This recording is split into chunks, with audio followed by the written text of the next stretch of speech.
As Lashara Earth rides her skyship, the Swan, back to the Holy Land from her coronation as the ruler of the Shreyu Empire, an ambush is in waiting. A masked guy commands a 15-year-old boy named Kenshi Masaki to assassinate Lashara using his white Seikijin. They tell him that's the only way he'll consent to take him back to his world. Even with Wahanle Shumei's support, Shiaya Furin, Lashara's bodyguard, loses to Kenshi's might utterly while controlling her Seikijin. But his Seikijin disintegrates since it was unable to sustain the strain he put on it. After leaving, Kenshi discovers Lashara alone. He says he will catch her instead of killing her and refuses to do so. But Shiaya knocks him out since he was sick. Kenshi is kidnapped and imprisoned. Lashara refuses to report the incident to the authorities and wants to find out herself who tried to kill her. Amazed by her skills, the new ruler invites Wahanle to help them reach the Holy Land safely. Since they only have one Seikijin working, later on, Kenshi is retrieved by Dahl from the cage outside where he was kept. The mysterious commander informs Kenshi that there was never a way to bring him back.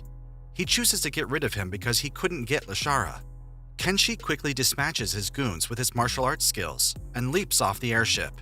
Fortunately, he is apprehended and brought back to the Swan by the Seikijin of Aura Shurifan. He has been identified as having a rare feverish illness that, according to Yulit Mest, will kill him within the next 6 hours if left untreated. When Dahl attacks Aura as she and Mexia are searching for some Trium plants, Aura easily overcomes her until she utilizes the Dark Elf field to knock Dahl out. Following Kenshi's recovery from his illness, the Swan travels to the Holy Land. Lashara decides to make Kenshi her servant, while concealing the fact that he is a sacred Mecha Master, which she discovers after witnessing his combat prowess. Shiaya questions Lashara's decisions, but when she tells her that she and Kenshi have a similar fate, Shiaya calms down. The two of them go to see Kenshi, who is currently having a bath. After getting ready, the Queen invites him to come with her, but he is not sure that he should do it. She then tells him that she likes him and doesn't ask for anything in return, after which he agrees. They finally reach the Holy Land as well as the academy that Lashara and Shiaya attend. As Kenshi meets new people and gets to know Mexia, Shiaya's older sister, he becomes more conscious of his responsibilities as a servant. There, the three of them meet two people, one of whom is Shiaya's childhood friend. After seeing their interaction, Kenshi realizes that Shiaya has a crush on Dagmeier Mest. The two of them show the academy to Kenshi, and from there, a ceremony is held where the students officially become Seikijin. He learns that both Wahanle and Shiaya will officially become Seikijin. The Queen then reveals to him that, thanks to his abilities, he will also receive the title. After meeting Lashara's cousin, Maria Nanadan, Kenshi finds himself in an awkward situation where he has to choose between the two. But luckily, Maria's bodyguard gets him out of it. Later, the trio goes outside, where Kenshi learns how a marriage between Seikijin works and that he doesn't like it. Since there are few of them, the male Seikijins have no choice. But Shiaya comforts him and tells him that he is still really young and maybe he will find a way back to his world. To which he replies that if he fails to leave, there is a chance to marry Shiaya. She gets angry at him, but they are interrupted by Wahanle, who is having a duel and asks Shiaya to be the referee. The three of them go to watch the fight, and Shiaya's sister joins them. After a short fight, Wahanle manages to win. When Yulit becomes ill, Kenshi helps him with a medicine he concocted using herbs he collected in the jungle after having met Aura there. Later, their assistant Yukine Mare are introduced to Kenshi. Wahanle and Shiaya are both named Sacred Mecha Masters in the end. Kenshi is given a variety of duties to perform on his first day at Holy Land Academy, after Lashara thinks he should work to earn his meals. He is then introduced to the headmistress of the school. Not only does he show proficiency in all areas of employment, but he also gains notoriety among academy students and staff. Lashara discovers how much money Kenshi has made as his pay is being given to her and intends to force him to work longer. Lithia Po China, the student council president and the granddaughter of the Pope, and her assistant Lapis are introduced to Kenshi. He is then made into a massaging machine by Mexia after being brainwashed, which he then delivers to Shiaya, Aura, Lithia, Yukine, Wahanle, and various other girls. The headmistress forbids Kenshi from delivering any more massages after all the girls experience some orgasmic consequences, although he has been booked to give massages to those who want it just before their marriages. Later, Mixaya clings to Kenshi and begs him to flee with her, prompting an attack by Maria, Wahanli, Shiaya, Lithia, and Yukine for giving them such erotic massages. They start trashing parts of the academy until being warned by the headmistress, who then forbids them, apart from Kenshi, from entering the building until all damages are repaired.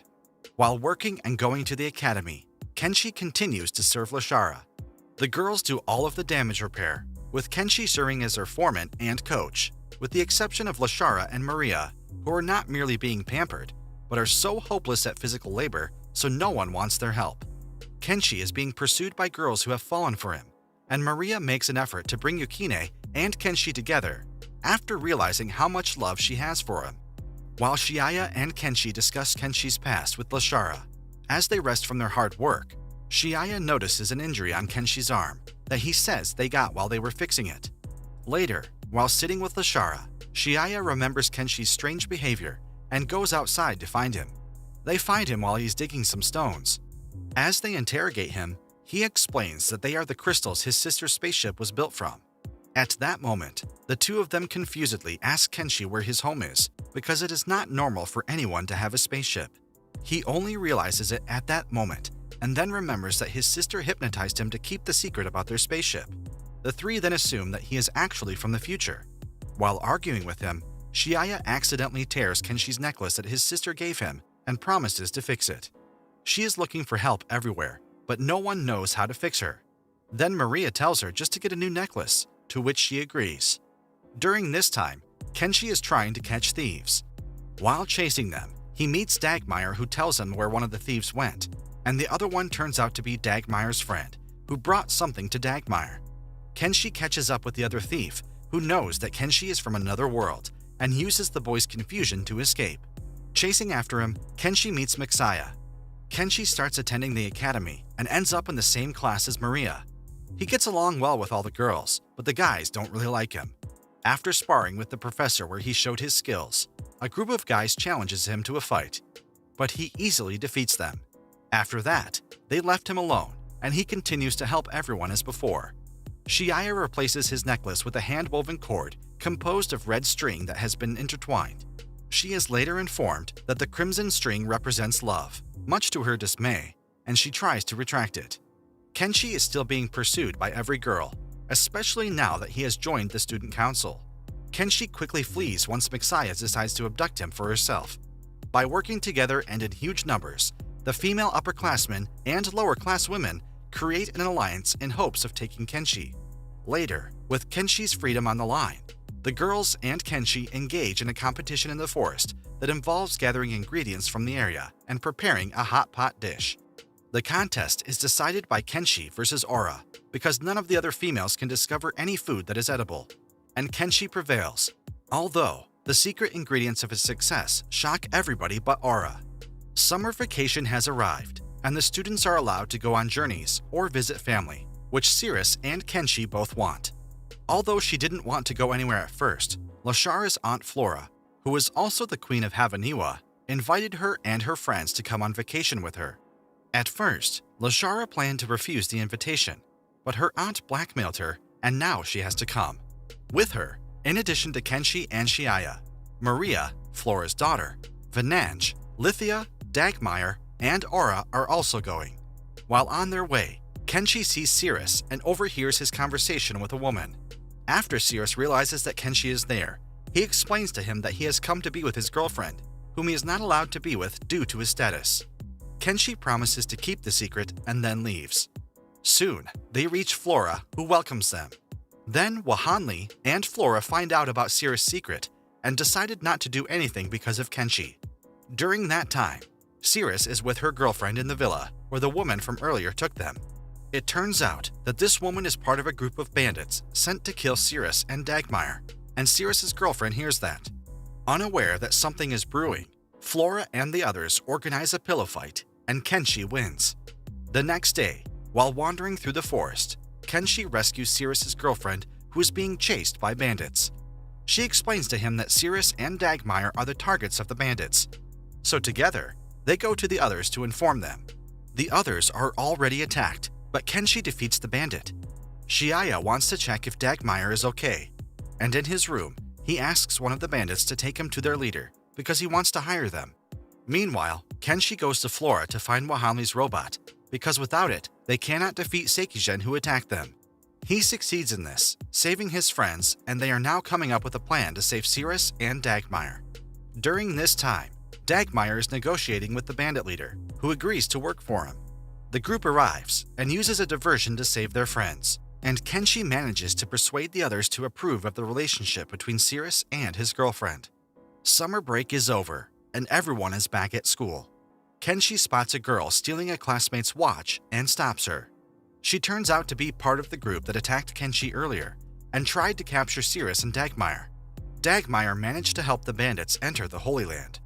Now, in order to help Yulit, he persuades the student council to organize a warrior tournament, which they agree to.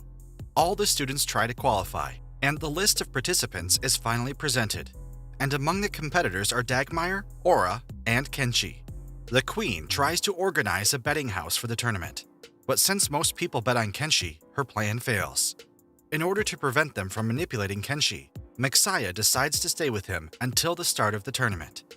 The tournament starts with different games, and the main event is the race. All contestants except Kenshi start. Lashara stopped him in order to win the bet. He eventually sets off and catches up with all the contestants except Aura. He decides to slow down near the end of the race, but Shiaya notices and threatens him, causing him to start running as fast as he can. He overtakes Aura, who eventually gives up the race. He continues to run even though he won, and the girls delay to stop him. They arrive with Wahanli's robot and do a lot of damage, which is why they can't find Kenshi. He is found by Aura, who tells him that she likes him, but before anything can happen, they are interrupted by Shiaya. Unknown to everyone, Yulit and Dagmire launch their assault, with the male sacred Mechamasters siding with Dagmire and the enemy forces joining them. After the tournament, Kenshi is attacked by a masked Emeria, and the two are narrowly saved by another thief.